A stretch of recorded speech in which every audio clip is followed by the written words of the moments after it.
आज हमारे साथ है एक बहुत ही स्पेशल गेस्ट नीलेश धानोका, जो स्पेस फैक्टर के ओनर और अहमदाबाद के रियल एस्टेट मार्केट के एक एक्सपर्ट है।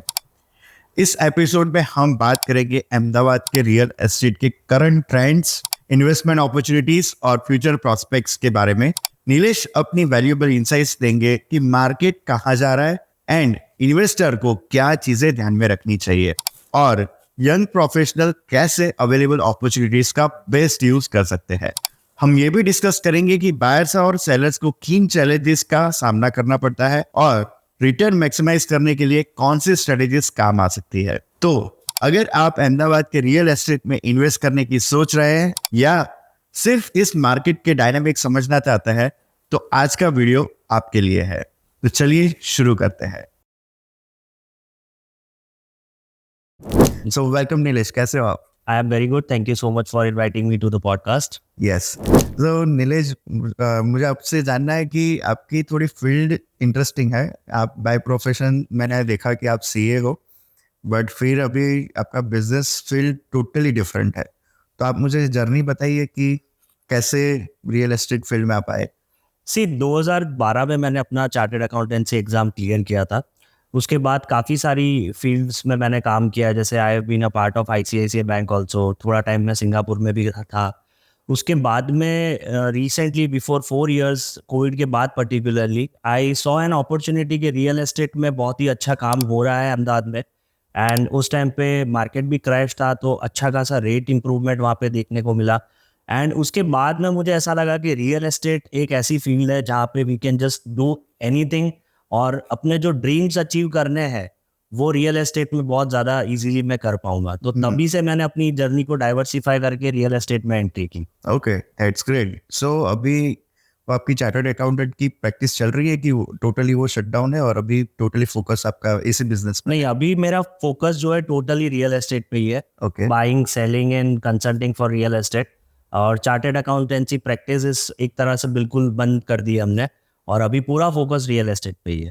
ओके। सो मुझे ये जानना है कि आपने जो मतलब कई बार क्या होता है कि लाइक मेरा graduation electronics and communication engineering में है और मेरा बिजनेस सेम फील्ड में है।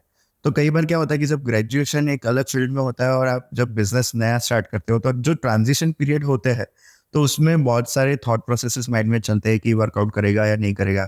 तो आपने वो चैलेंजेस को कैसे फेस किया? तब आपका माइंडसेट क्या था? आपने एज अ अपॉर्चुनिटी देखा या वो थोड़ा डिटेल में समझाइए। मैं इस चीज़ के लिए बोलूँगा कि मैं हमेशा से बहुत लकी रहा इस चीज़ में कि मैंने जैसे ही रियल एस्टेट का काम शुरू किया, धीरे धीरे मुझे कस्टमर्स मिलने लगे, मेरी अंडरस्टैंडिंग रियल एस्टेट को लेके बढ़ती रही। एंड प्लस एक सीए का बैकग्राउंड आपको हमेशा हेल्प करता है आपके कोई भी वेंचर में। It's not just limited to realtor business, but इसके अलावा भी अगर आप कोई भी बिजनेस कर रहे हो तो एक सीए का जो बैकग्राउंड है, अंडरस्टैंडिंग ऑफ कॉन्सेप्ट्स है, वो हम लोग की इस तरह से हो जाती है over the period of time कि एक टाइम के बाद हमको कोई भी चीज़ नई ग्रास्प करनी है या फिर कोई नए इंडस्ट्री को समझना है, तो वो हमारे लिए बहुत ईजी हो जाता है। तो सेम वे रियल एस्टेट में भी मेरे साथ वही हुआ, because we understand the concept of money and real estate is all about money. So धीरे धीरे करते हमें जब कॉन्सेप्ट ऑफ मनी पता है कि किस तरह से पैसा कमाया जा सकता है, किस तरह से पैसा लगाया जा सकता है, व्हाट इज आरओआई, किस तरह से हम आरओआई मैक्सिमाइजेशन कर सकते हैं। सो यही जो फील्ड में जो हमें सिखाया जाता है सीए में, वही मैंने यूज़ किया रियल एस्टेट में, एंड उसकी वजह से मुझे अच्छे रिजल्ट्स मिले। Right, right. दूसरा एक इंटरेस्टिंग क्वेश्चन ये है आपके लिए कि मैंने जितने भी मेरे फ्रेंड्स हैं सीए, तो उनका बाय कैरेक्टर वो बहुत शांत लगते हैं। उनको बैक एंड ऑफिस संभालना मतलब उनका वो स्ट्रॉन्ग सूट रहता है। और आप जैसे अपना बिजनेस कर रहे हो तो फ्रंट फुट पे आके आपको सेल्स संभालना है। मतलब वो थोड़ा समझाइए। I belong to a business family. मैंने हमेशा से मेरे फादर को बिजनेस करते हुए देखा है।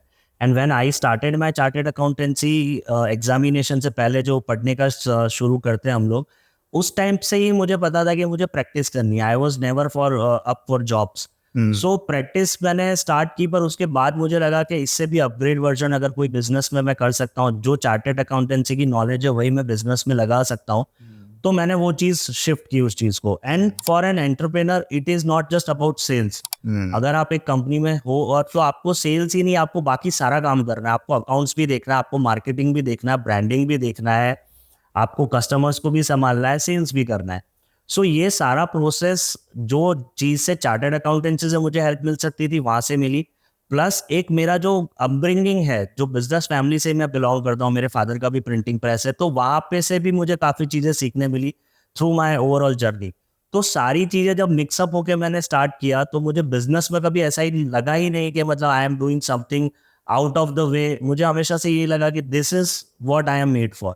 सो मेरे लिए वो जर्नी हमेशा से बहुत ईजी रही। Right right right. लाइक मैंने आपके जितने भी पब्लिक स्पीकिंग के सेशंस देखे हैं, तो आप मैंने बीच में आपका प्रेजेंटेशन भी अटेंड किया था, तो हर टाइम आप अपने आप को रियल एस्टेट कंसल्टेंट बोलते हो, और मार्केट में हमने ये वर्ड को बहुत थोड़ी नेगेटिवली देखा है, लाइक रियल एस्टेट एजेंट या फिर गुजराती में दलाल भी बोलते हैं No. उसको। तो जब ये नाम आता है ना, तो मार्केट में एक नेगेटिव इंप्रेशन क्रिएट हो जाती है। तो आप मुझे ये बताओ कि as a real estate consultant आप क्या सोसाइटी को प्रोवाइड करते हो, आपकी फिलोसॉफी क्या है? सी कंसल्टेंट हम अपने आप को इसीलिए बुलाते हैं, रीजन उसका ये है बिकॉज हम लोग प्रॉपर्टी बायर्स को कंसल्ट कर रहे हैं, प्लस जो इन्वेस्टर कैटेगरीज है जो प्रॉपर्टी में इन्वेस्ट करना चाहते हैं, रियल एस्टेट में इन्वेस्ट करना चाहते हैं, we are consulting them. Our work is not limited to buying selling, जैसा लोग करते हैं कि भी आपको एक घर खरीदना है, मैंने ढूंढा एक घर आपके लिए और मैंने आपको एक घर दिला दिया।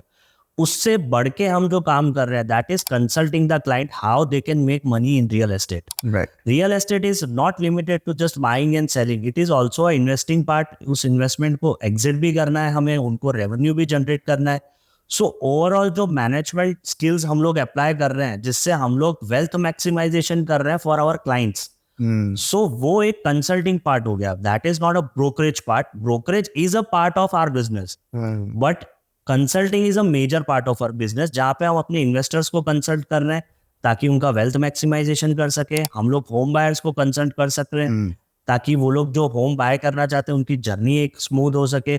सो overall brokerage part is a part of our business, but it is not limited to just buying and selling. Right. So for us, consulting is a major part, brokerage is a part of our business. So that is the difference between what we are doing and what other people are doing. Okay. So आपकी जो 4 साल की journey है इस business में, उससे आपको क्या लग रहा है कि अहमदाबाद का रियल एस्टेट मार्केट कैसा जा रहा है अभी? मुझे कभी ऐसा होता है कि जिस हिसाब से आफ्टर कोविड जो रेट बढ़े हैं, तो हर बार मुझे ऐसा लगता है कि ये सैचुरेशन लेवल पे है। तो आपको क्या फ्यूचर स्कोप दिख रहा है अभी? और future scope of Ahmedabad is very bright आने वाले समय में, बिकॉज अभी की अगर मैं करंट सिचुएशन की बात करूं तो दो तरह से रियल एस्टेट मार्केट जो है बिल्कुल भी बैलेंस चल रहा है, एक स्टेडी ग्रोथ दिख रही है उसमें। फर्स्ट चीज है डिमांड एंड सप्लाई, जितना सप्लाई है उतना डिमांड भी है। सेकेंड चीज है रेट एप्रिसिएशन। सो दोनों ही चीज में अभी इतना स्टेडीली अहमदाबाद का मार्केट ग्रो कर रहा है कि आज की तारीख में अगर हम देखें, टुडेज पोजीशन इज दैट कि आज की तारीख में आपको एप्रिसिएशन भी मिल रहा है, प्लस जितनी इन्वेंट्री बिल्डर्स यहाँ पे क्रिएट कर रहे हैं वो सारी की सारी सोल्ड आउट भी हो रही है। तो वो दोनों चीज आज की पोजीशन देख रहा हूँ तो it is looking very steady. And अगर मैं फ्यूचर की बात करूँ तो देखो, in a long run it is very hard to predict something, like 5 साल के बाद क्या होगा वो प्रिडिक्ट करना आज की डेट में it is very very hard. But the amount of infrastructure the government is creating in and around Ahmedabad, that will definitely attract people from all around Gujarat and India. So जिस तरह से लोगों का migration अगर city में होगा तो real estate उसी से बूम करेगा, right. Because it creates business opportunities for the people. And जहां बिजनेस अपॉर्चुनिटी आएगी वहां पे जॉब क्रिएशन होगा, जॉब क्रिएशन के लिए और माइग्रेशन होगा, रहने के लिए जगह चाहिए। So real estate in a short run भी अगर मैं कहूँ तो इट विल, अहमदाबाद का मार्केट अच्छा बूम करेगा and in future it will grow like anything. Okay. उसके पीछे का रीजन क्या आप समझ रहे हो? लाइक गवर्नमेंट का सपोर्ट है इसमें, मतलब आप क्या देख रहे हो? क्योंकि मैंने देखा आज से 10 साल पहले की यही अगर बात करें तो, और आज का अगर रियल एस्टेट का रेट देखें तो उसमें बहुत फ़र्क है। और अभी हम ऐसा देख सकते हैं कि लाइक हमारे जितने फ्रेंड्स एंड रिलेटिव्स है जो बाहर यूएसए या और कोई भी कंट्री में है, तो उनका ज़्यादातर इन्वेस्टमेंट रियल एस्टेट में होता है, और वो भी अहमदाबाद में ज़्यादा करते हैं या फिर गुजरात के कोई भी एरिया में। तो पहले ऐसा नहीं था, तो इसका पीछे का रीज़न क्या समझ रहे हो आप? See, Gujarat itself has a model of improvement and improvisation.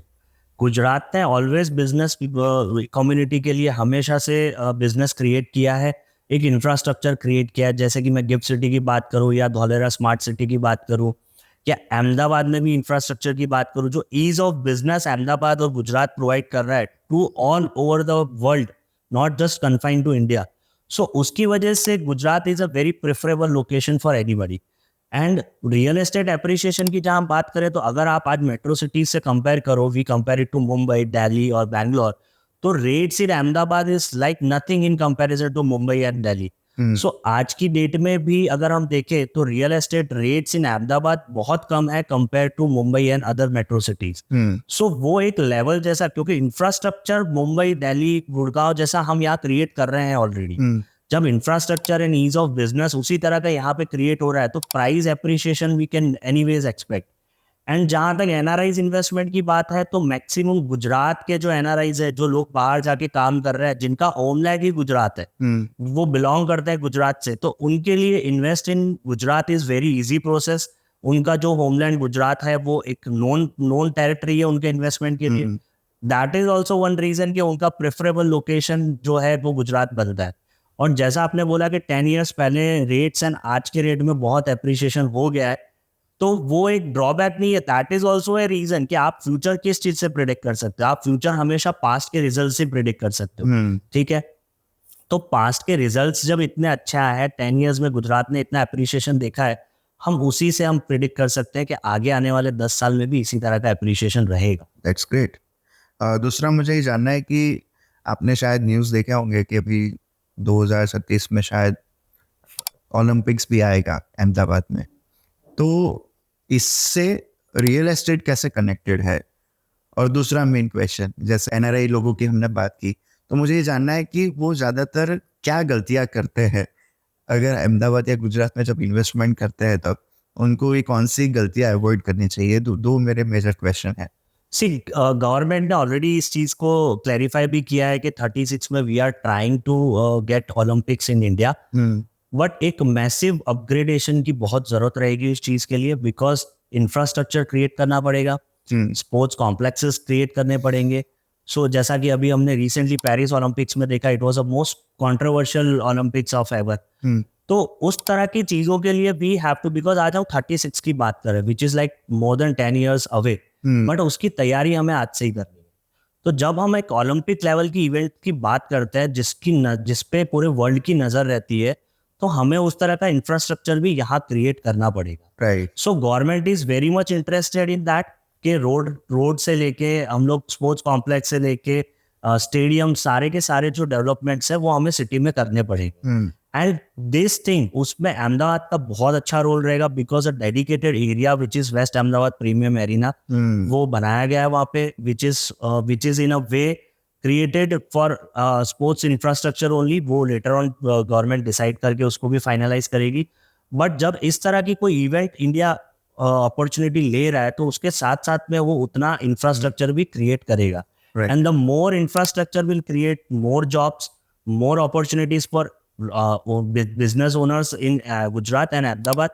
So business जहाँ प्रोस्पेक्ट करेगा, वहाँ पे रियल एस्टेट का मूवमेंट रहेगा. Right. And to the next question, जहाँ एनआरआईज की बात में करूँ, तो मिस्टेक जो एनआरआई करते हैं वो मेजरली जब वो इन्वेस्ट करते हैं, first of all real estate is the thing that is real. ठीक है, हम लोग हमेशा ये चीज यूज करते हैं कि रियल एस्टेट में why it is real, because it is something that it is very real. जो एनआरआई मिस्टेक करते हैं, वो सबसे बड़ी मिस्टेक ये होती है, they rely on somebody's word. They do not come to India, check the property, what is the condition, who is the builder, what is the reputation of the builder, what are their past projects, how they have completed their projects.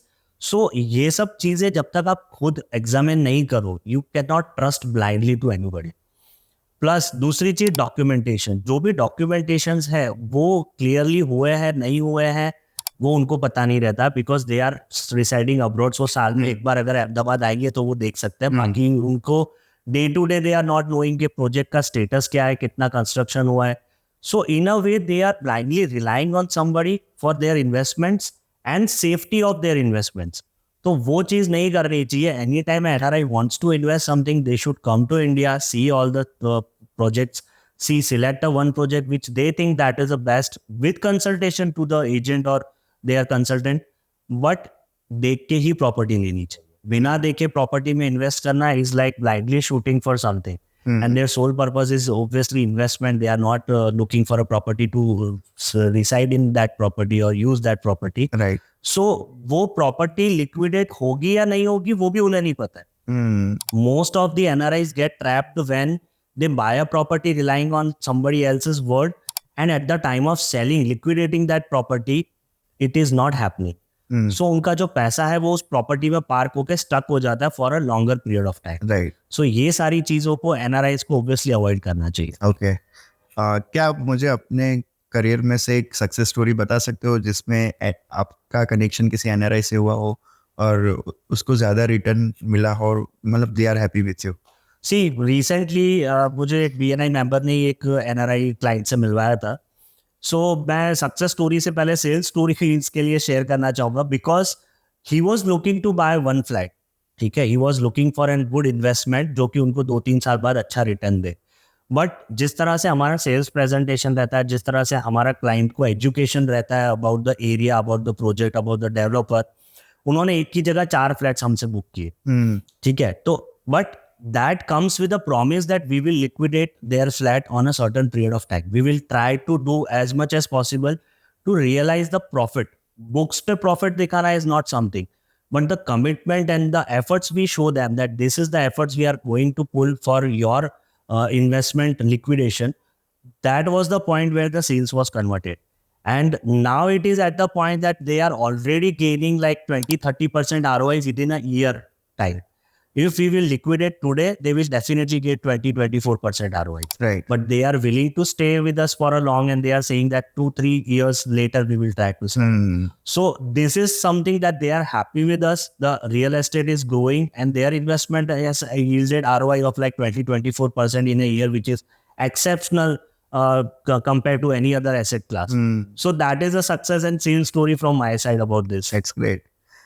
दूसरा नीलेश, मुझे ये जानना है कि अहमदाबाद में मतलब जो investors है वो कौन से एरिया को टारगेट कर रहे हैं? लाइक मैंने देखा कि आज से अगर 10 साल पहले की बात की जाए तब सिंधु भवन भी ग्रो हो रहा था, इतना एस्टेब्लिश नहीं था. फिर अभी वो हो गया तो भोपाल एरिया ग्रो हुआ, फिर अभी वो भी सैचुरेट होने लगा है, तो अभी गांधीनगर अहमदाबाद को मर्ज करके ट्विन सिटी का कॉन्सेप्ट चल रहा है.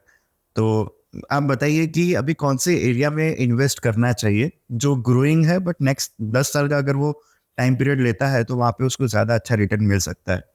सी अहमदाबाद का अगर आप वेस्टर्न जोन देखो, जिसमें आप समझो सीलज हो गया, साउथ भोपाल, शेला, घुमा और टूवर्ड्स साणंद, ये एक पैच हो गया. दूसरा अगर हम देखते हैं कि जो प्रोस्पेक्ट एरिया है दैट इज नॉर्थ अहमदाबाद, जहाँ पे आप समझो चांदखेड़ा है, त्रागढ़ है, ये सारे एरियाज आ गए. सो आप जिस तरह से आपने भी एग्जाम्पल दिया, आपके मुंह से भी 2-3 एरियाज जो निकले that is like Sindhu Bhavan plus south Bhopal plus शेला. तो ये वेस्टर्न अहमदाबाद के जो प्रीमियम एरियाज है जहाँ पे लोग बहुत ज़्यादा इन्वेस्ट कर रहे हैं, वहाँ पे सेल्स भी बहुत अच्छा है, डिमांड एंड सप्लाई बहुत अच्छा है. So for investor you should take this my word that आने वाले 10 साल में western Ahmedabad plus north Ahmedabad दोनों ही बहुत अच्छा ग्रो करेगा. ओके.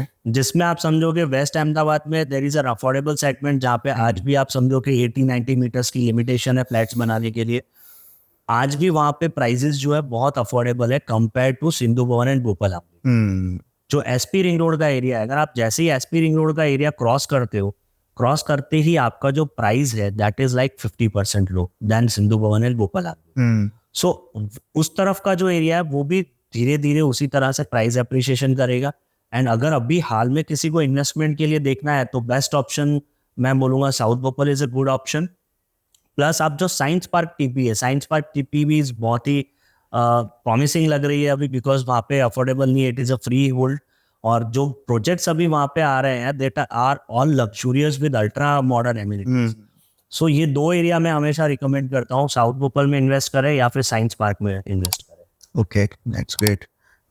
दूसरा नीलेश, आप अपने एक्सपीरियंस से बताइए मुझे कि लाइक आपने एरिया तो बता दिया, अभी एरिया के बाद का मतलब कई बार मैंने ऐसा देखा है कि जब बिल्डिंग्स बन जाती है तब आजू बाजू में इतना ग्रो हो जाता है कि फिर मतलब जो बंदा रहने जाता है या फिर कॉमर्शियल में वो शॉप लेता है तो बहुत कंजस्टेड हो जाता है, या फिर वहाँ पे पानी की लाइन के प्रॉब्लम्स होते हैं, या फिर वाटर वहाँ पे बारिश के कारण बहुत जमा हो जाता है, गटर लाइन्स ठीक से नहीं होती.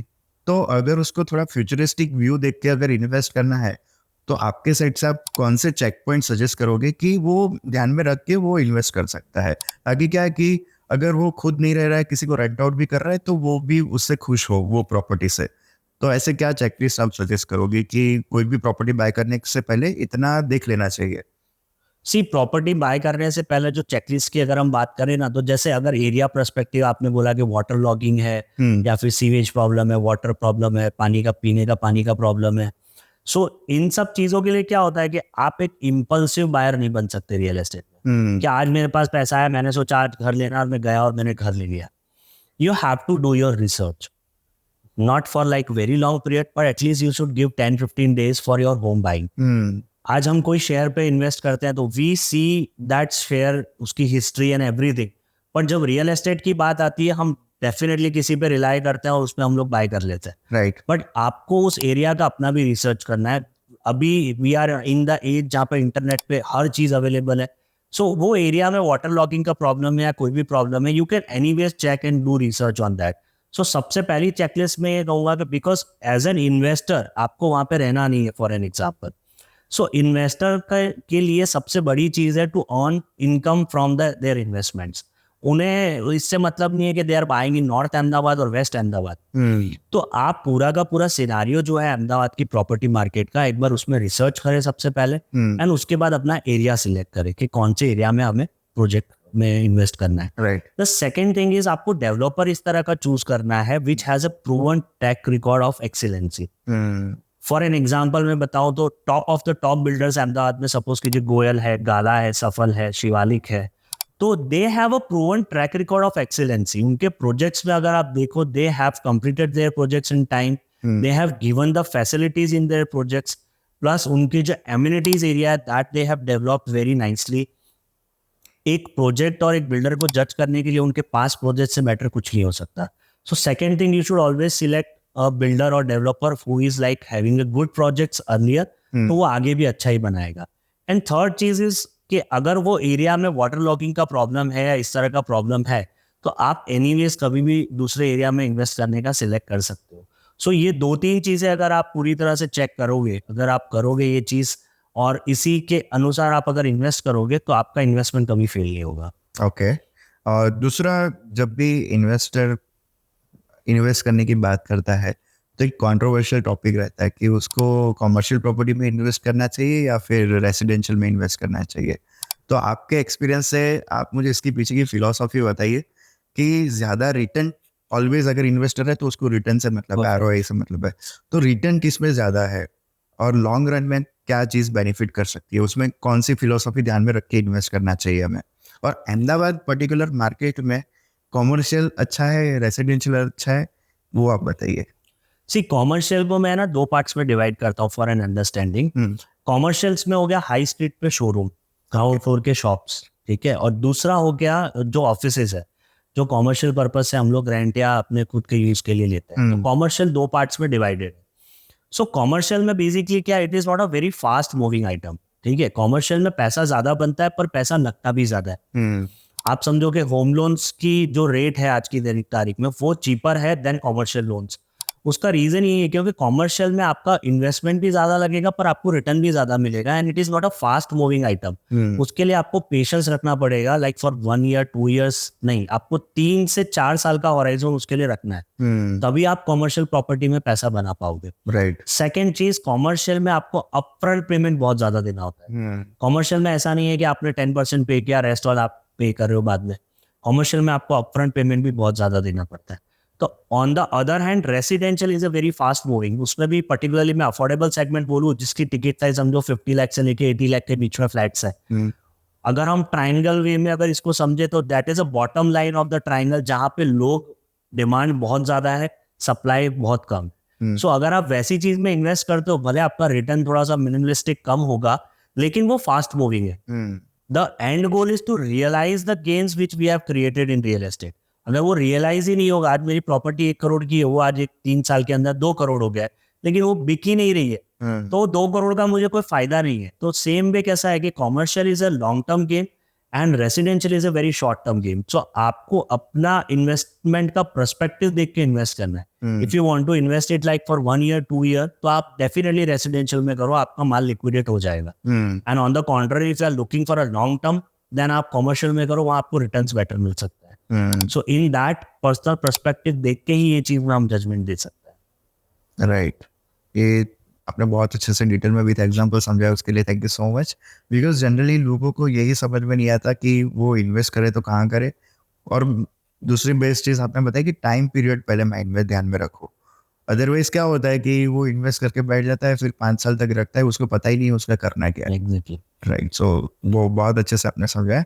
सो दूसरा नीलेश, मुझे ये जानना है कि अभी जो नई यंग जनरेशन आ रही है जो आईटी सेक्टर्स में है, जिनका पे स्केल अभी ज़्यादा है कंपैरेटिवली अदर इंडस्ट्रीज, और बाकी भी जितने भी लोग हैं, मतलब उनकी मेंटालिटी क्या रहती है कि वो रेंटल पे ज़्यादा विश्वास करते हैं, ज़्यादातर अपना प्रॉपर्टी बाय नहीं करते हैं. तो ये सिनारियो आप क्या देख रहे हो, गुजरात में क्या चल रहा है एग्जैक्टली, और उनकी मेंटालिटी क्या है अभी? गुजरात में मैंने एक चीज देखी है, जैसे हम लोग की अफोर्डेबल सेगमेंट में काफी अच्छा काम कर रहे हैं. जो माइग्रेशन हो रहा है अभी, जो भी माइग्रेशन अहमदाबाद में हो रहा है फ्रॉम आउटर सिटीज, जो लोग आके आईटी बिजनेसेस में काम कर रहे हैं, जॉब्स कर रहे हैं, जिनका पे स्केल भी बहुत अच्छा है, मैंने ये ऑब्जर्व किया है कि बहुत से लोग खुद का घर लेने में इंटरेस्टेड है.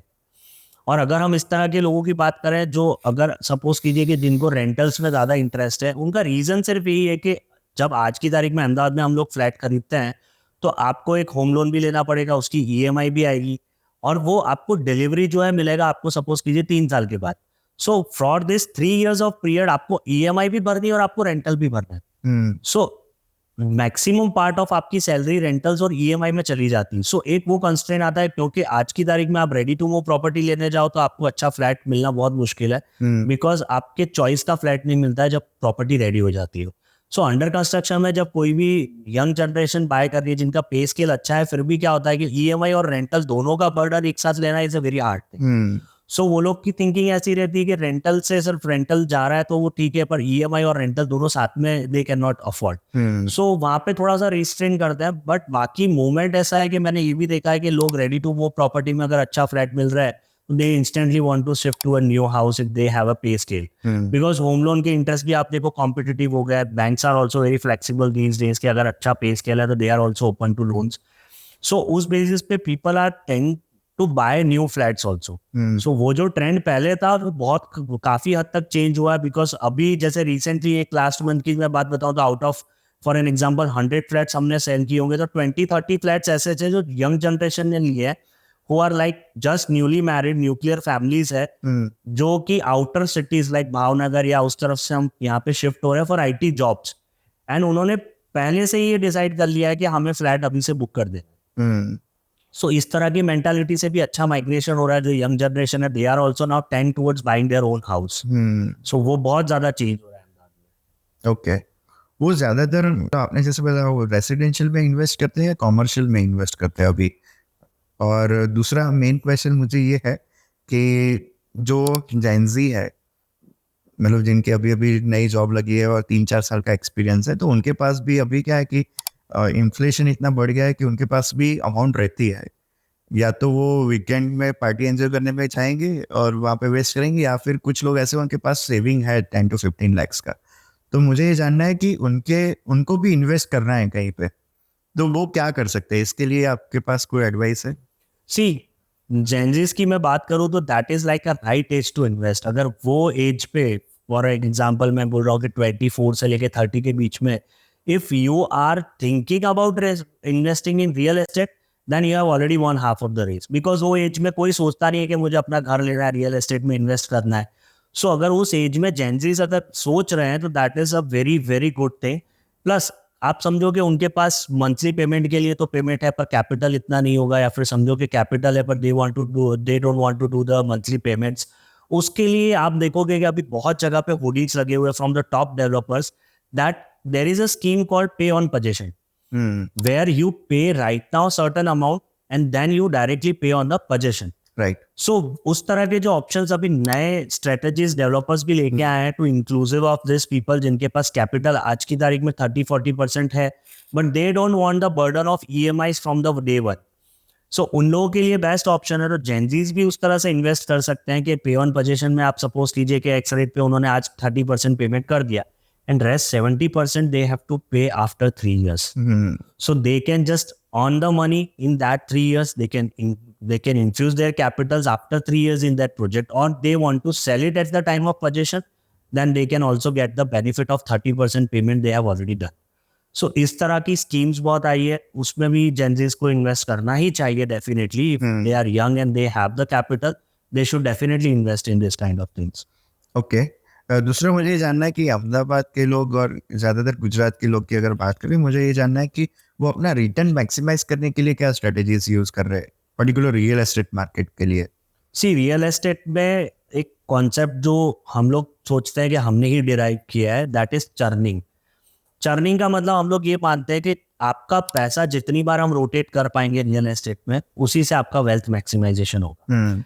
It is called quick buy quick sale. मैंने आज कोई प्रॉपर्टी बाय की, अगर मेरी कैपेसिटी है मैं उसको कल लिक्विडेट कर सकता हूँ विद द प्रॉफिट, मैं कल कर दूंगा। तो एक साल में हम जितनी बार बाइंग सेलिंग कर पाएंगे मैक्सिमाइज, उतना ही हम रिटर्न जनरेट कर पाएंगे। That is the only way to generate wealth in short term. अगर लॉन्ग टर्म की बात करें हम लोग, तो लॉन्ग टर्म में आप ऐसी प्रॉपर्टी सिलेक्ट करो जिसका फ्यूचर एप्रिसिएशन हमें लगता है कि it is very good, and you should have the holding capacity. दो लोग जो हम डिफाइन करते हैं हमेशा कि जिनको रियल एस्टेट से दूर ही रहना चाहिए, two kind of people should never invest in real estate. उसमें से पहले वो है जिनको पेशेंस नहीं है। रियल एस्टेट कभी भी आपको मतलब रातों रात अमीर नहीं बना देगा कि मतलब आज आपने इन्वेस्ट किया कल आप अमीर हो गए, ऐसा नहीं होता। You have to have a patience in that. 2 साल 3 साल आपकी होल्डिंग कैपेसिटी होनी चाहिए। And second kind of people are जिनको रिस्क नहीं लेना है। The higher the risk, higher the return. It is a known thing of real estate or any kind of investment. So जितना आपकी रिस्क कैपेसिटी है उतना ही आप रिटर्न कमा पाओगे। या शॉर्ट टर्म में चर्निंग की जहाँ बात करते हैं, that is a high risk game but that gives you maximum return. अगर आपको सेफ गेम खेलना है, कम रिस्क लेना है, तो you can always choose a longer version of that. इन लॉन्ग पीरियड में हमने आज प्रॉपर्टी बाय कर दी and will see after 4 years what is the price and that. तो वेल्थ मैक्सिमाइजेशन दोनों ही तरह से हम कर सकते हैं। शॉर्ट टर्म में जितनी बार हम लोग बाइंग सेलिंग कर पाए मैक्सिमम, एंड लॉन्ग टर्म में वी सिलेक्ट अ प्रॉपर्टी जिसका एरिया प्रोस्पेक्ट और डेवलपर प्रोस्पेक्ट बहुत ही अच्छा, जो कि 4 years के बाद हमें अच्छा return they. So that depends on the risk capacity of the investor. Right. आपने जो एक क्विक बाय क्विक सेल का कॉन्सेप्ट बताया इन रियल एस्टेट, तो उसमें क्या एक एग्जांपल से आप समझा सकते हो कि कैसे करना चाहिए? फॉर एन एग्जांपल मैं आपको बताता हूँ कि आप सपोज कीजिए कि आपने एक फ्लैट आज बाय किया है एट एक्स रेट, ठीक है। अब प्रॉपर्टी वैल्यूएशन में कैसा है कि आज आपने एक्स में बाय किया है and at a period like 2 months और 3 months down the line you are getting a buyer for that property. Okay, the point is that you are earning a nominal profit in that. It will because in 3 months you are getting a buyer, the property appreciation इतना नहीं हुआ होगा, but certain appreciation you will definitely get. अब 3 महीने में आपने property bye की है, तो आपका जो कैपिटल इन्फ्यूज हुआ होगा 3 महीने में, that will be very limited. 30% आपने पे किया होगा, 40% आपने पे किया होगा, बट जो एप्रिसिएशन हमको मिलेगा वो पूरे फ्लैट पे मिलेगा। फॉर एग्जाम्पल, आपने 1800 स्क्वायर का एक फ्लैट बाय किया, आपने उसमें 30% पेमेंट पे कर दिया। 3 महीने के बाद आपको बायर मिला, वो is offering you 200 rupees premium on your purchase price. तो जो 200 प्रॉफिट है that will be on the entire 1800 square feet. वो प्रॉफिट आपको उसी पे मिल रहा है। सो 3,60,000 आपका प्रॉफिट हुआ on a investment of just 30% of the property. So इस तरह का जब क्विक चर्निंग होता है, सपोज कीजिए इसी तरह से अगर विद द सेम फंड 30% आप फॉर एन एग्जांपल समझिए आपने 20 लाख रुपीस पे किए, अगर वो 20 लाख को मैं ईयर में 3 times आपका चर्निंग करूं, तो द इंटरेस्ट और the ROI will be shooting up to 20-24% और 25%। राइट। सो इस तरह से हम लोग चर्निंग कर सकते हैं। That is a high end game के अगर वो सेल नहीं भी हो रहा है तो you have a capacity to pay, that is a chance. हर बार ऐसा नहीं होता है, that is for sure, but we take this kind of chances because it's a risky game but it gives you great rewards. So that is also a wonderful thing to do in real estate. अभी मैं थोड़ा समझ में आ रहा है मुझे कि आपने ये जो कॉन्सेप्ट बताया ना, ये अगर हम CA की लैंग्वेज में देखा जाए तो ऑप्शन बाइंग बोल सकते हैं इसको। यस, ये हमारा जो ट्रेडिंग लैंग्वेज है उसमें हम ऑप्शन बाय करते हैं, तो उसमें भी यही करते हैं। एग्जैक्टली। यस, सो मतलब आपने अपना जो कनेक्शन बिठाया है रियल एस्टेट में वो बहुत अमेजिंग है। दूसरा मुझे जानना था कि ये सारी चीज़ें आपने जो बताई नई बिल्डिंग्स के लिए, नई प्रॉपर्टी जो बन रही है उसमें इन्वेस्ट करने के लिए, मुझे एक इंटरेस्टिंग बात ये भी जाननी है कि क्या अहमदाबाद के लोग पुरानी बिल्डिंग्स में भी इन्वेस्ट कर रहे हैं? अगर कोई अंडर वैल्यू प्रॉपर्टी है तो वो हम कैसे आइडेंटिफाई कर सकते हैं, और उसमें अगर रिस्क लेकर हमें इन्वेस्ट करना है और एरिया अच्छा है बट प्रॉपर्टी अंडर वैल्यूड है तो वो कैसे जान सकते हैं, और वहाँ पे कैसे हम अपना इन्वेस्टमेंट कर सकते हैं? क्योंकि नई बिल्डिंग्स तो बन रही है बट किसी को अभी नई में नहीं जाना है, लाइक सीजी रोड है तो वहाँ पे सारी बिल्डिंग्स पुरानी है, तो ऐसे एरिया में इन्वेस्ट करने के लिए कौन से फैक्टर्स ध्यान में रखने चाहिए? सी, जैसे हम सीजी रोड की अगर बात करें तो दैट इज अ एरिया जो आज भी बिजनेस हब है अहमदाबाद का। सो फर्स्ट ऑफ ऑल, पुरानी बिल्डिंग में अगर आप कोई भी प्रॉपर्टी पे इन्वेस्ट करना चाह रहे हो, पर्टिकुलरली मैं इन्वेस्ट की बात कर रहा हूँ, मैं उसमें वो फैक्टर नहीं ले रहा हूँ जहाँ आप प्रॉपर्टी को यूज करना चाह रहे हो। राइट। ठीक है, बिकॉज अगर आपका बिजनेस उस तरह का है जिसमें आपको सीजी रोड पे अगर ऑफिस या शॉप चाहिए, that is a completely different. We are talking about investment right now. तो आज पुराने कंस्ट्रक्शन में इन्वेस्टमेंट और नए कंस्ट्रक्शन में इन्वेस्टमेंट अगर हम देखें तो दोनों में बहुत डिफरेंस हो गया है। आज जो नए कंस्ट्रक्शन प्रॉपर्टी में हो रहा है उनकी फैसिलिटीज आप देखिए, उनका कंस्ट्रक्शन क्वालिटी आप देखिए, एम्पल ऑफ स्पेस नीचे है, एम्यूनिटीज आपको मिल रही है, compare to the older areas जहाँ पे प्रॉपर्टी पुरानी है, पार्किंग के इश्यूज है, कंजेशन है, ट्रैफिक इश्यूज है। तो पुरानी बिल्डिंग में अगर आप इन्वेस्ट कर रहे हो, अगर कोई अंडर वैल्यू में उसको बेच रहा है तो उसके अंडर वैल्यू बेचने का भी कोई रीजन है। He is selling it below the price, there is a reason. अगर आप वैसी प्रॉपर्टी में इन्वेस्ट कर रहे हो तो आपका पर्पस होना चाहिए, या तो वो बिल्डिंग रीडेवलपमेंट में जा सकती है where you can make good money in that, या फिर आप समझो कि you want to use that property और you have any existing client जिसको आपको रेंटल पे देनी है। तो तीन चीजों के अलावा आपको पुरानी प्रॉपर्टी में इन्वेस्ट करने का I don't find any reason, because आप जब उसको बेचने जाओगे तो भी आपको उतना ही एफर्ट लगेगा। Right. हो सकता है टाइम के बाद जब आप बेचने जाओ तो आपको भी वो प्रॉपर्टी अंडर वैल्यू करके बेचनी पड़े। उससे बेटर जब नई प्रॉपर्टी में हम लोग इन्वेस्ट करते हैं तो इंफ्रास्ट्रक्चर प्लस डिमांड उसकी प्लस बिल्डर का concept of creating the ecosystem of business in that property is extremely nice. So मेरा तो सजेशन यही रहेगा कि you should always invest in something new जो कि प्रॉमिसिंग है आगे जाके उसी तरह के कंस्ट्रक्शन। और जिस तरह का आजकल बिजनेस एनवायरनमेंट जेंजी की हमने जहाँ बात की, तो जो नए स्टार्टअप और आप देखोगे कि जो नए एंटरप्रेन्योर्स आ रहे हैं, they have very beautiful offices and already their infrastructure they have created for a small startup also is very unique. Right. So उन लोगों को पुरानी बिल्डिंग्स में फिट करना is very very very hard to do that. So पुरानी buildings में मुझे ऐसा लगता है कि डिमांड जो है बहुत ही स्टेबल है, एरिया स्पेसिफिक है, जिसको बहुत ज़्यादा ज़रूरत है वही वहाँ पे इन्वेस्ट या वहाँ पे प्रॉपर्टी लेना पसंद करेगा।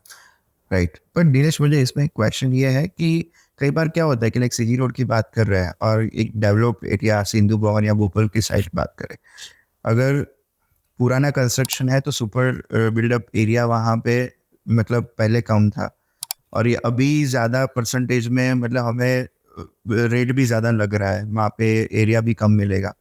तो ये सारी चीज़ें ध्यान में रखते हुए तो मुझे ऐसा लग रहा है कि प्रॉफिट ज़्यादा हम गेन कर पाएंगे पुराने कंस्ट्रक्शन में, क्योंकि वहाँ पे हमें जगह ज़्यादा मिल रही है। तो इस टॉपिक के ऊपर क्या कहना है, क्योंकि ये पॉइंट हर बार इन्वेस्टर के माइंड में भी रहता है कि अभी ज़्यादा पैसे देके अभी हमें कम एरिया मिलेगा। नो डाउट नई प्रॉपर्टी है, नया कंस्ट्रक्शन मिलेगा। सी, इसमें आपको दो चीजें देखनी है कि जब नया कंस्ट्रक्शन की आपको एक तो कॉन्सेप्ट ऑफ सुपर बिल्डअप और या फिर कारपेट आपको समझना पड़ेगा कि जो सुपर बिल्डअप और कारपेट या आप समझो कि बिल्टअप और कारपेट में जो डिफरेंस आ रहा है उसके सामने आपको क्या मिल रहा है। आप पेमेंट कर रहे हो कारपेट, आप ये सोच रहे हो कि मैं पेमेंट कर रहा हूँ कारपेट के लिए, बट सुपर बिल्डअप जो एरिया है that is also part of your property only. आप समझिए नई प्रॉपर्टी में आपको एक कार पार्किंग मिल रहा है, आपको नीचे क्लब हाउस मिल रहा है, आपको एम्यूनिटीज मिल रही है, 3 से 4 5 लिफ्ट्स तक मिल रही है आपको उसमें। So that is a area which developer is spending for your comfort only. आज पुरानी बिल्डिंग्स की हम बात करें, पार्किंग का एम्पल ऑफ इश्यूज, अगर सीजी रोड पे मैं बात करूं तो government is also trying to create infrastructure in and around CG road to handle the traffic issues. आपने अभी देखा होगा नए पेवर्स बनाए, नए पार्किंग के लिए जगह बनाए, बिकॉज पुरानी बिल्डिंग्स में पार्किंग के लिए कोई जगह ही नहीं। राइट। जब जगह ही नहीं है तो फिर आपको सुपर बिल्डअप में इतना कटिंग आने का कोई चांस ही नहीं है। कि पुरानी बिल्डिंग्स में जो इशू है कि पुरानी बिल्डिंग्स में पार्किंग का इशू है, प्लस आप समझो कि कंस्ट्रक्शन आपका पुराना हो गया है और वो बहुत एरिया स्पेसिफिक हो गया है। इन्वेस्टर्स के लिए मेजरली क्या है कि आप वो चीज़ बाय करो जिसकी डिमांड अच्छी है। सिंपल। अगर आपको लगता है कि पुरानी बिल्डिंग है, कोई बिल्डिंग है, वहाँ पे डिमांड अच्छी है, for example, for rough example मैं आपको बोलूँ, कालूपुर में हम मार्केट पकड़ लेते हैं। आज Kalupur market is the oldest market in Ahmedabad, पर वहां पे जो शॉप्स है, बहुत छोटी से छोटी शॉप का भी आप प्राइस देखोगे, it is exceptionally high. Reason क्या है? बिजनेस। वहां का जो लोकल बिजनेस जो कालूपुर से हो रहा है वो वहीं से होगा, राइट। सो वहां पे आपको ओल्डेस्ट से ओल्डेस्ट प्रॉपर्टी का भी प्राइस बहुत ज्यादा मिलेगा आपको। तो वो जो पुरानी प्रॉपर्टीज की हम बात कर रहे हैं, सीजी रोड हो गया, रिजिस रोड हो गया, या फिर कालूपुर हो गया, that is a very business centric. और इन्वेस्टमेंट में भी अगर आप चाहते हो कि मुझे रेंटल पे लगाना है, तो रेंटल के लिए आप एनीवेज पुरानी प्रॉपर्टी ले सकते हो, क्योंकि वहां पे उस एरिया में जो बिजनेस कर रहा है उसका डिमांड रहेगा ही। लेकिन आप अपनी जो प्रॉपर्टी ले रहे हो उसमें आप कैपिटल एप्रिसिएशन को अगर वहां मिस कर रहे हो सकता है आपकी उसी प्रॉपर्टी पे आप 5 साल बाद 10 साल बाद जब बेचने जाओ तो हो सकता है कोई कैपिटल एप्रिसिएशन ना हो। सो वो फैक्टर अगर आप मिस कर रहे हो तो that is the biggest mistake you are making in investing. And on the contrary, जब हम नए कंस्ट्रक्शन की बात करते हैं तो वहां पे जो डेवलपमेंट हो रहा है, वहां पे जो फैसिलिटीज मिल रही है, वो ऑलरेडी इन डिमांड है। So as an investor, you should always invest in something which is in demand. Simple. Right. आपने अभी 2 वर्ड्स यूज किए, ज्यादातर लोगों को इसका टेक्निकल मीनिंग नहीं पता, like net carpet area and super built up. तो अभी जितनी भी नई कॉमर्शियल बिल्डिंग्स बन रही है और जो रेसिडेंशियल है, तो उसमें आप मुझे एक एग्जांपल के साथ समझाओ कि इसमें नेट कारपेट हमें कितना परसेंटेज मिलता है और सुपर बिल्डअप कितना होता है। सी फॉर एग्जाम्पल, मैं अगर अफोर्डेबल एरिया की बात करूँ तो 90 मीटर कारपेट का गवर्नमेंट ने परमिशन दिया, विच इज अ मैक्सिमम लिमिट कि 90 मीटर्स कारपेट से ऊपर हम फ्लैट नहीं बना सकते अफोर्डेबल एरिया में।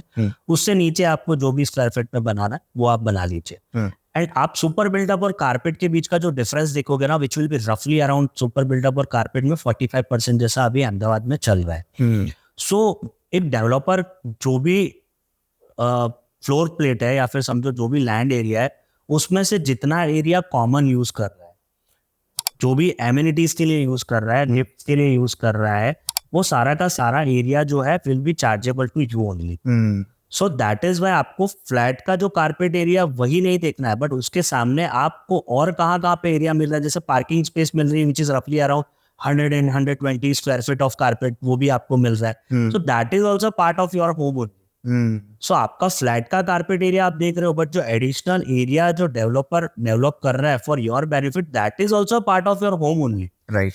सो वो चीज भी हमें देखनी है। इसीलिए जो डिफरेंस है वो बढ़ता क्यों जा रहा है, because people are now asking for amenities, available parking, allotted parkings and open space in and around the building. Developers को इसमें कोई बेनिफिट नहीं है, but the demand is like that कि आज अगर मैं 2 BHK की भी बात करूं, which is around like 50 lakh rupees का कोई फ्लैट है, उसमें भी अगर आप एमिनिटीज देखोगे, there will be a swimming pool, there will be a gym, there will be a club house, yoga deck. तो ये सब चीजें क्रिएट बिल्डर क्यों कर रहा है, because that is in demand. Right. So जब वो एरिया क्रिएट करेगा तो that will be obviously chargeable to the resident of that building only. In same way commercial में भी ऐसा ही है, parkings are allotted, open space आजकल आप देखोगे तो कोई भी कॉमर्शियल बिल्डिंग में they are keeping good open space. तो इसीलिए जो कारपेट और सुपर बिल्डअप का जो डिफरेंस है ना, वो दिन पर दिन इसीलिए बढ़ता जा रहा है, और वो रहेगा ही, बिकॉज एमिनिटीज भी हमें ऐसी चाहिए। ओके नीलेश भाई, तो दूसरा एक अहमदाबाद में अभी एक नया ट्रेंड चल रहा है कि ग्रीन बिल्डिंग का कॉन्सेप्ट आया है जी। तो एग्जैक्टली ग्रीन बिल्डिंग है क्या, वो डिटेल में समझाइए थोड़ा। जो ग्रीन बिल्डिंग का कॉन्सेप्ट है ना, it is in continuation with the vision of whole India to reduce the pollution around the construction sites. Okay. So green building अगर हम देखें तो देयर आर मेनी कॉन्सेप्ट जो ग्रीन बिल्डिंग के certification में उन लोगों ने पहले से रखा है, जैसे कि रेन वाटर हार्वेस्टिंग हो गया, सोलर पैनल्स हो गए इलेक्ट्रिसिटी के लिए, प्लस द कंस्ट्रक्शन जब होता है तो बहुत सारा पॉल्यूशन कंस्ट्रक्शन के दौरान भी रहता है। तो उसके भी नॉर्म्स गवर्नमेंट ने डिसाइड किए कि आपको कंस्ट्रक्शन करते टाइम क्या क्या चीजें ध्यान रखनी है। सो जिस बिल्डिंग में ये सारा इम्प्लीमेंटेशन होता है उस बिल्डिंग को ग्रीन बिल्डिंग कहा जाता है। ओके। अगर आपके ध्यान में कोई एग्जांपल हो तो आप बता सकते हो कि कौन सी बिल्डिंग्स है जो ग्रीन बिल्डिंग के कॉन्सेप्ट पे आधारित है। सी गिफ्ट सिटी में काफी सारे प्रोजेक्ट्स अभी आ रहे हैं जो ग्रीन बिल्डिंग्स के कॉन्सेप्ट में ही वो लोग डेवलप कर रहे हैं, मे बी मेरे ख्याल से शिवालिक का जो कर्व आ रहा है नया project, that is also I think a green project. Okay, right. दूसरा मुझे जानना है कि आपने जो गिफ्ट सिटी के बारे में बोला, और दूसरा अगर टेक सिटी की बात करें तो गिफ्ट सिटी एंड दूसरा है धौलेरा। तो हमारे प्रधानमंत्री इसके ऊपर फोकस कर रहे हैं और हमारी जो एग्जिस्टिंग गवर्नमेंट है वो भी इसको सपोर्ट कर रही है। ऐसा नहीं है कि एक पॉलिटिकल पार्टी के साथ हम कनेक्ट कर रहे हैं इसको, बट दोनों पक्ष अभी धौलेरा एंड गिफ्ट सिटी को सपोर्ट कर रहा है जी। तो आपको क्या लगता है कि इसके कारण रियल एस्टेट में ये जो स्मार्ट सिटीज बन रही है उसके कारण अहमदाबाद और गुजरात का ये जो एरिया है उसके आजू बाजू का, तो वो कितना ग्रो हो सकता है नेक्स्ट कमिंग 20 ईयर्स में? सी गिफ्ट सिटी और धौलेरा स्मार्ट सिटी दोनों ही एक बहुत नया कॉन्सेप्ट नहीं है, ये नया कॉन्सेप्चुलाइजेशन नहीं है गवर्नमेंट का। बहुत ही टाइम से ये कॉन्सेप्चुलाइज गवर्नमेंट ने किया था और उस पर वर्क भी गवर्नमेंट कर रही है। ये दोनों ही सिटी आप समझो कि एक foreign companies, foreign business entities को अट्रैक्ट करने के लिए, जिसमें पर्टिकुलरली गिफ्ट सिटी हम बात करें तो GIFT city is more focused on to the service industry, और धौलेरा जहाँ पे स्मार्ट सिटी की हम बात करें तो that is more interested and more attractive to the manufacturing facilities for foreign entities और इंडियन एंटिटीज। जैसे अभी रिसेंटली टाटा का जो नैनो चिप का प्लांट है वो भी अभी धौलेरा में स्टार्ट हुआ है। सो दोनों ही चीजें बिजनेस पर्सपेक्टिव से की हुई है, बिकॉज एक स्टेट को, एक सिटी को, एक एरिया को ग्रो करने के लिए वहां पे बिजनेस हाउसेस का आना बहुत जरूरी है। राइट। बिकॉज जब बिजनेस हाउसेस आते हैं वहीं पे आपको जॉब क्रिएशन मिलेगी, माइग्रेशन मिलेगा, सक्सेसफुल स्टोरीज मिलेगी। सो वो सारी चीजें जब होगी तो वो एरिया का ग्रोथ डेफिनेटली होगा ही होगा, whether it is a service industry, service sectors और मैन्युफैक्चरिंग इंडस्ट्री। सो धौलेरा को जो अभी डेवलप किया जा रहा है that is in view of the manufacturing units, plus जो गिफ्ट सिटी में जो काम हो रहा है which is to attract the service sectors. Okay. तो ये दोनों ही फील्ड पे फोकस किया जा रहा है and both the cities are like very near by to Ahmedabad.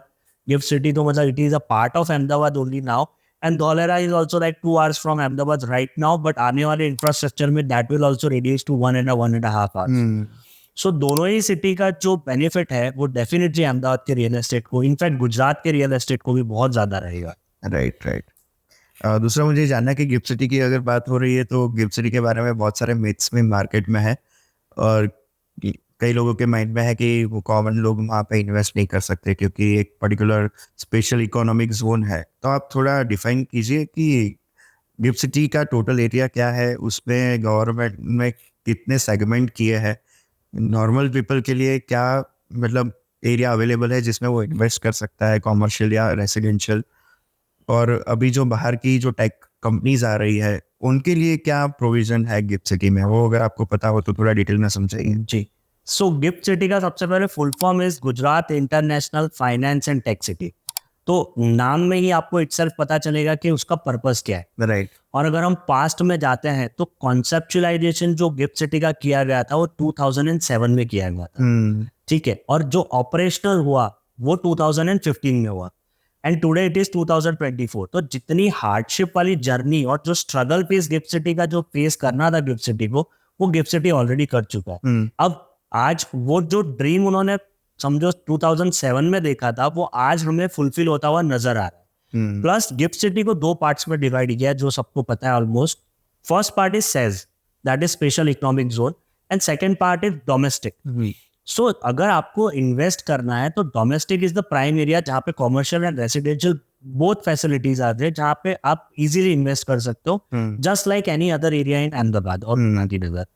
Cess के कुछ कंडीशंस गवर्नमेंट ने डाली है, वहाँ पे जो फॉरेन एंटिटीज है या फिर ऑफशोर्स अकाउंट है जिनके for finance and tech businesses, वही वहाँ पे अभी इस पॉइंट पे इन्वेस्ट या ऑफिस ले सकते हैं। फॉर एन एग्जांपल अगर मैं देखूं तो more than 30 foreign banks have their offices now in GIFT city. Plus आप फॉरेन टेक कंपनीज देखे थे कि गूगल है या फिर IBM है, उन्होंने भी अपना ऑफिस अभी वहाँ पे किया है। प्लस BSE एंड NSE वहाँ पे आने वाला है, LIC has already bought an office there, SBI is already operational. So finance and tech related companies जितनी भी है जो इस नॉर्म्स को पूरा करती है वो अपने सेज में ऑफिस या फिर रेसिडेंशियल ले सकती है। But for common people, localites और anybody else who wants to invest in GIFT City, domestic area इसीलिए बनाया है बिकॉज इन्वेस्टमेंट करना है अगर किसी को तो वो कर सकता है। प्लस जो कंपनीज गूगल है, IBM है, जो भी कंपनीज गिफ्ट सिटी के अंदर अपना बिजनेस कर रही है, they will also need many ancillary services. So वो सर्विसेज को भी उसी इंफ्रास्ट्रक्चर के आसपास डेवलप करने के लिए डोमेस्टिक एरिया बनाए, जहां पे अगर सपोज कीजिए मैं एक चार्टर्ड अकाउंटेंट हूँ, मुझे अपना ऑफिस खोलना है, तो मैं डोमेस्टिक में खोल सकता हूँ। मैं डोमेस्टिक में ऑफिस खोल के अगर मुझे गिफ्ट सिटी सेज में सर्विसेज देनी है तो I can give it. So उसी तरह से प्लान किया गया है कि डोमेस्टिक एरिया एक कन्फाइंड एरिया बनाया फॉर अदर बिजनेसेस, पर गिफ्ट सिटी का जो सेज एरिया है that is particularly for finance and tech companies. So इस तरह से GIFT City and GIFT City का डेवलपमेंट होने के बाद, और तीसरा एक एरिया अगर हम देखें तो गिफ्ट सिटी एक्सटेंशन करके भी बोला जाता है, जो कि on the outer boundary of GIFT City है। That is not a part of GIFT City right now, but that is a GIFT City extension, जो कि इन फ्यूचर गवर्नमेंट का प्लान है उसे एक्सपांड करने का। सो पर्टिकुलरली अगर देखा जाए तो 2 पार्ट्स में गिफ्ट सिटी को डिवाइड किया है, बट अगर अनऑफिशियली हम देखें तो थर्ड पार्ट जो गिफ्ट सिटी एक्सटेंशन है, which is very near by to the gift city, वो भी एक अलग एरिया है गिफ्ट सिटी के अंडर में।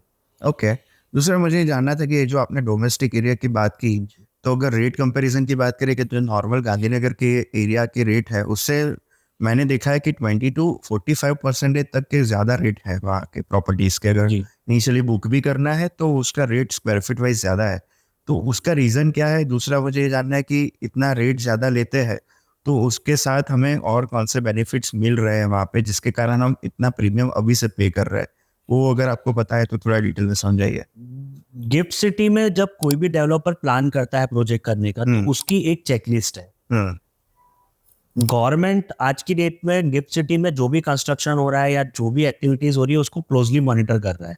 सो गिफ्ट सिटी में आज की डेट में जो भी कंस्ट्रक्शन हो रहा है या फिर जो भी एग्जिस्टिंग बिल्डिंग में, उनका कंस्ट्रक्शन कॉस्ट ही ज्यादा है, प्लस लैंड कॉस्ट तो वहां पे है ही ज्यादा, प्लस जो कंस्ट्रक्शन की क्वालिटी है, बिकॉज वहां पे जो कंपनीज आने वाली है, जो इंफ्रास्ट्रक्चर गवर्नमेंट ने क्रिएट किया, उसके सामने जो बिल्डिंग्स बन रही है वो भी उसी इंफ्रास्ट्रक्चर को सपोर्ट करते हुए बनाया जा रहा है, जिसमें समझो हाई राइज बिल्डिंग्स है, डिजाइन इतना बढ़िया आ रहा है। बिकॉज ये जो सिटी है ये बिल्कुल भी आपको ऐसा लगेगा जैसे सिंगापुर या हांगकांग बन रहा है। सो उस तरह का कंस्ट्रक्शन करने में, कंस्ट्रक्शन क्वालिटी मेंटेन करने में, construction cost itself is higher, इसीलिए आप वहां पे प्रीमियम पे कर रहे हैं। और वहां का जो इंफ्रास्ट्रक्चर क्रिएट हो रहा है, जो भी बिल्डिंग्स क्रिएट हो रही है, वो उसी डायनामिक से क्रिएट हो रही है जो बिल्डर के लिए नॉर्म्स रखे हैं गवर्नमेंट ने। सो वो नॉर्म्स को फुलफिल करने के लिए there is a particular cost that already builder is incurring, that's why there is premium. Plus एक प्रीमियम इसीलिए भी हो सकता है because it is a very confined area जहाँ पे डिमांड बहुत अच्छा है। प्रोजेक्ट्स में डिमांड इतना अच्छा है तो प्रीमियम, जहाँ पे डिमांड ज्यादा होगा, सप्लाई कम होगा, वहां पे ऑब्वियसली प्राइस हाइक रहेगा ही। So that is also one factor जिसकी वजह से प्राइस गिफ्ट सिटी में बढ़ रहा है। पर जिस तरह का कंस्ट्रक्शन गिफ्ट सिटी में हो रहा है that is already for a premium clients, premium people, so वो उसी तरह से प्रीमियम प्राइस भी ले रहे हैं। ओके, अगर इन्वेस्टर के पर्सपेक्टिव से अगर देखा जाए तो गिफ्ट सिटी में कहीं पे भी इन्वेस्ट करना है तो एक इन्वेस्टर को अपने माइंड में कितने टाइम पीरियड का वो स्पान लेके चलना चाहिए कि इतना टाइम तो मुझे रखना पड़ेगा, और उसमें मिनिमम इन्वेस्टमेंट क्या हो सकता है और रिटर्न क्या मिल सकता है कि परसेंटेज वाइज, वो आप अपने एक्सपीरियंस से समझाइए।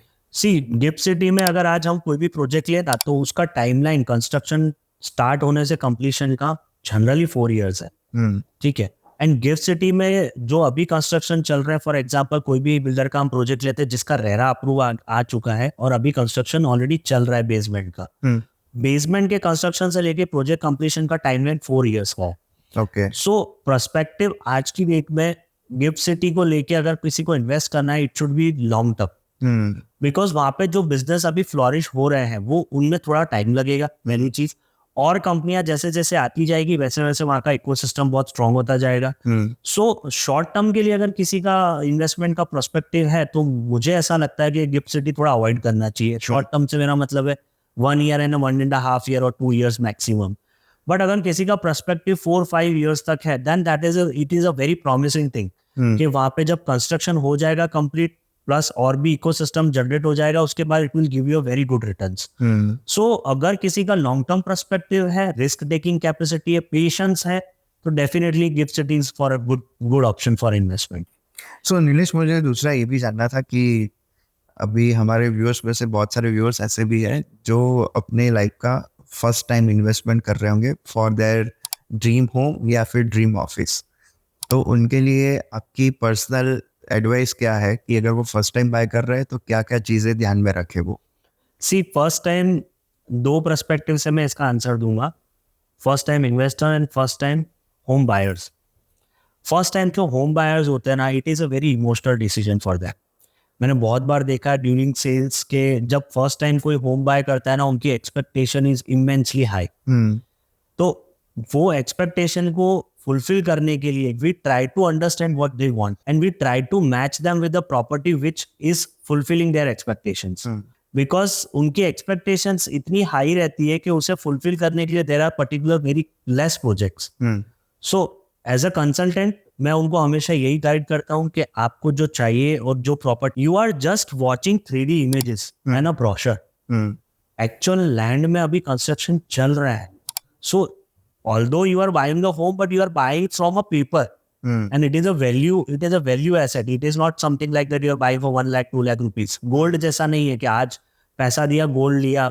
It is not like that. Something you are paying today, but you will get it after 2-3 years. And right now you are taking your decision based on the brochures and 3D images, which can be lucrative, but which cannot reflect to the actual building at the time of possession. So first time home buyers में हम लोग बहुत particularly try करते हैं कि we give them something that we are very sure कि जो हम पेपर पे दिखा रहे हैं वो चीज ऐसी ही बनेगी। And for first time investor it can be a bitter experience or a good experience, that depends on the consultant and the project they are selecting, but we make sure that we never lose a customer because of the consulting factor। जो commit किया है, मतलब we have a policy of that we should never over commit in real estate. मैं आज आपको बोल दूं कि भाई आप ये प्रोजेक्ट में पैसा डाल दो, 50% एप्रिसिएशन हो जाएगा, 60% एप्रिसिएशन हो जाएगा, that is not the case. So over commitment is something that you should refrain. तो पहले जो इन्वेस्टर है, आप किसी को कमिट कर रहे हो फॉर 15% ऑफ ROI, अगर वो 18 कमाएगा ना तो he will be very happy. But if आप किसी को 18 कमिट कर रहे हो और वो 17 भी कमाएगा तो he will be very unhappy. So first time जो रियल एस्टेट में इन्वेस्ट कर रहे हैं उनके लिए यही है कि मतलब expectation should not be very high, they should take a calculated risk.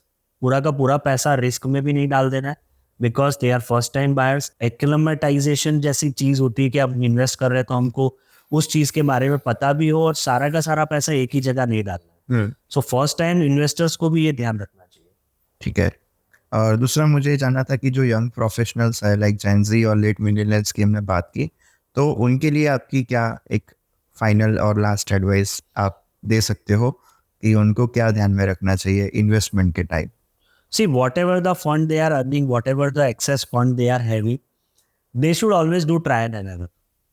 आप चाहे स्टॉक में इन्वेस्ट कर रहे हो, रियल एस्टेट में इन्वेस्ट कर रहे हो, कहीं पे भी आप इन्वेस्ट कर रहे हो, but you should always do trial and error. The early you start investing in any format, any of the asset class, the more you will learn. और जेनजीज की अगर बात करें तो that is a particular age which is a age of learning also. कई बार bitter experience होते हैं लेकिन that is also a learning. So at this point of time, if you are ready to invest or you want to invest, you should always do trial and error. You should always invest. Okay. दूसरा एक last question से हम ये podcast को and करेंगे। मुझे जानना है कि किसी को ये रियल एस्टेट का बिजनेस स्टार्ट करना है तो उसके लिए आप क्या एडवाइस करोगे, उसको कहाँ से स्टार्ट करना चाहिए?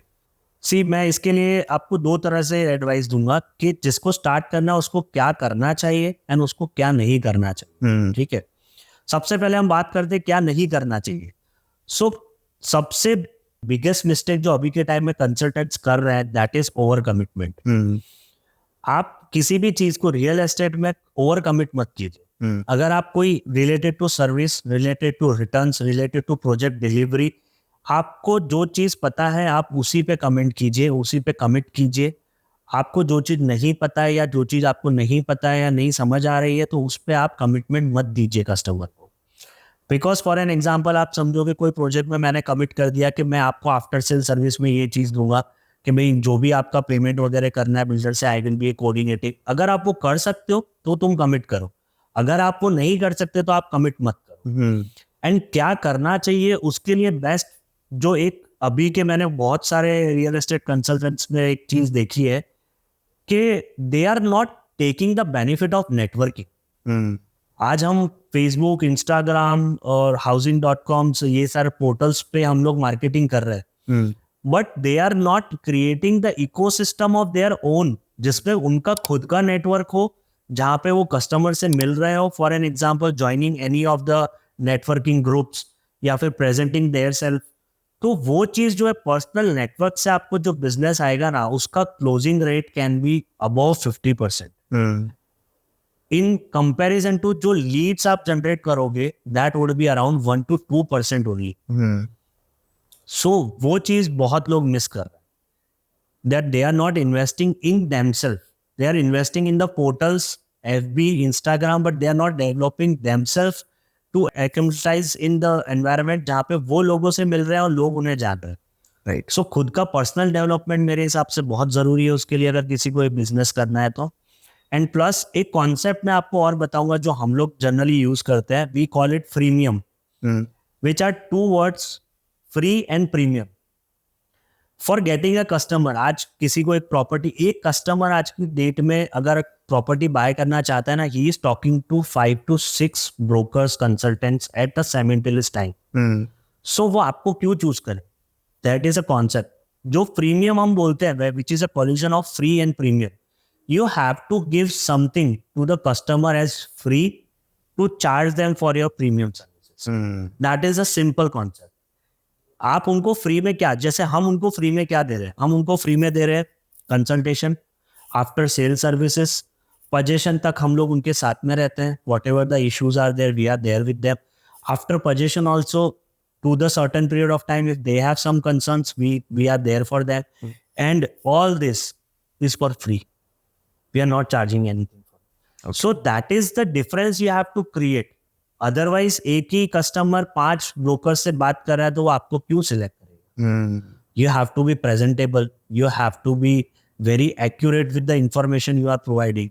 So जो यंग जनरेशन या फिर जो नए लोग हैं जो रियल एस्टेट में आना चाहते हैं, मेरा 2 ही एडवाइस है, आप खुद को पहले पॉलिश कीजिए, इंडस्ट्री का पूरा रिसर्च कीजिए, एंड एक पर्टिकुलर एरिया में काम कीजिए। आप पूरा अहमदाबाद कवर नहीं कर सकते, जो एक पर्टिकुलर एरिया में काम करें। ये 3 चीज अगर आप स्टार्ट कर दो, विच is a very good starter for that. Okay, so thank you so much Nilesh, आपसे बहुत कुछ चीज़ें नई जानने को मिली, और ये जो फ्रीमियम वाला कॉन्सेप्ट था वो शायद हमारे व्यूअर्स को अपने सेल्स को कैसे स्ट्रॉन्ग बनाना है उसके लिए भी काम आएगा।